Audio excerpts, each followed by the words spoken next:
Hey there, this is Yoshi. Today, I want to quickly repot this Miltoniopsis.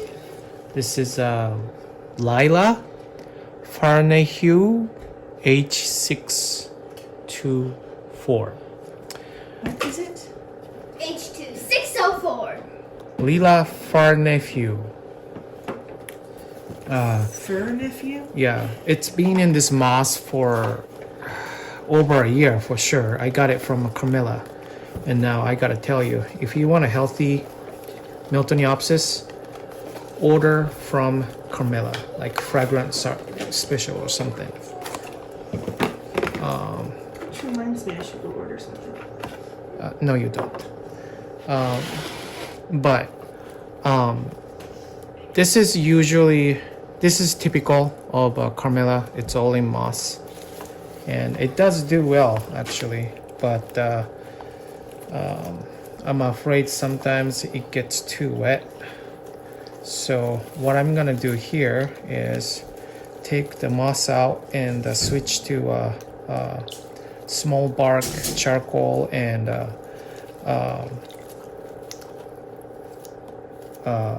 perlite. Now, as Roger says, around this time is the best season to repot because Miltoniopsis is cooler glower. So they thrive around this season. So that's why I don't want to put it off any longer.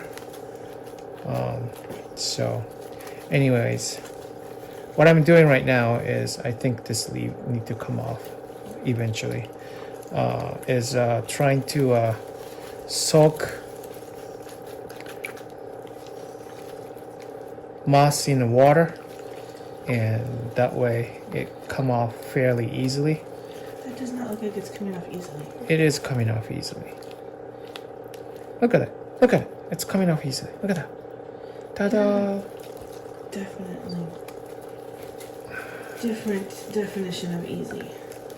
Are you here to assist me or what? No, I'm shopping. Look. No.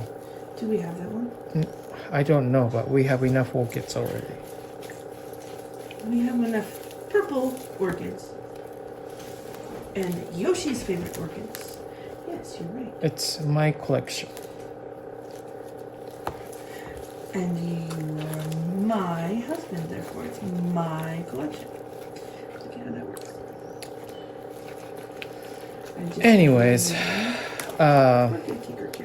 you get the idea. I'm gonna come back after all those moss are cleaned out.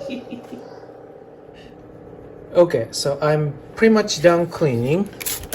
Now I am spraying hydrogen peroxide. This does have a possibility of still having some bush snail. You got bush snails in my house. Honey, it just comes in. It does not just... Snails do not just come in a person's house without being invited. Yeah, it's a common thing to do. That's why we have Chuck at home in the greenhouse. I mean. Yeah, Chuck. The froggy. Froggy snails.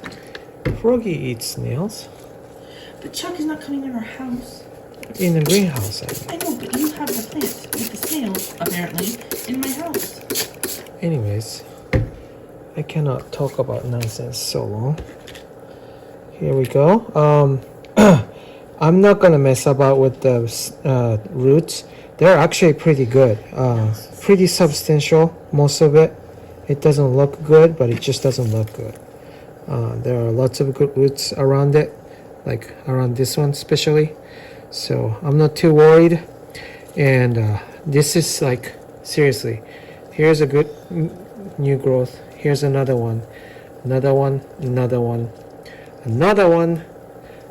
So I'm assuming lots of roots will come out. The thing is, this one is a little too deep, so I am going to take this off and seal off with cinnamon. Here's the sterilized scissor clipper. What do you call it? Ew. All right, and I am not ready with the cinnamon. I'll be right back. Okay, so I got the cinnamon, good old Kirkland cinnamon, and just seal it off right here, and that's it. Now I'm gonna keep going with potting. Now I really like to use a clay pot for Miltoniopsis. Why? Because it's porous, it dries out rather quicker, and as much as Miltoniopsis likes moisture, it likes to dry out too. That's what I've been finding out. Did that answer your question? Thank you, assistant. You are always good to me. So this is a mix, just a small bark, Douglas fir bark, charcoal, perlite, and I'm gonna add maybe little, tiny bit more sphagnum moss. Now I want to stay away from sphagnum moss as much as I can. Why? Because the sphagnum moss gets bad really quick, and especially if you can get away with the sphagnum moss for the plants which needs good moisture all the time, you can get away with not potting up for next 2 years or something. So that's why. So in here, I'm gonna actually plug it off with charcoal like that, and then see, this way I can kind of put it this way so all the roots goes inside. That's my plan anyways. Okay, and here it goes, the mix. And I water pretty often, so this mix works for me. The sphagnum moss only tends to be too wet, so most of the time I try not to water them that often, kind of avoiding watering on purpose, if you will.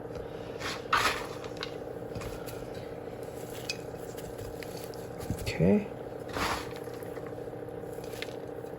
So these guys, people say Miltoniopsis don't like heat, but this one went through the greenhouse in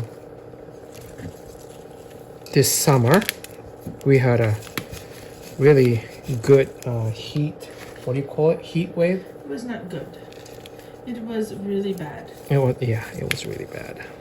It went to 110. Yeah, we don't get that much of a weird summer like that here. We don't go over 85 usually. Yeah. Like around this season, if it gets to 60, then we crap our hand, go on the t-shirts. Clap, not crap. Okay.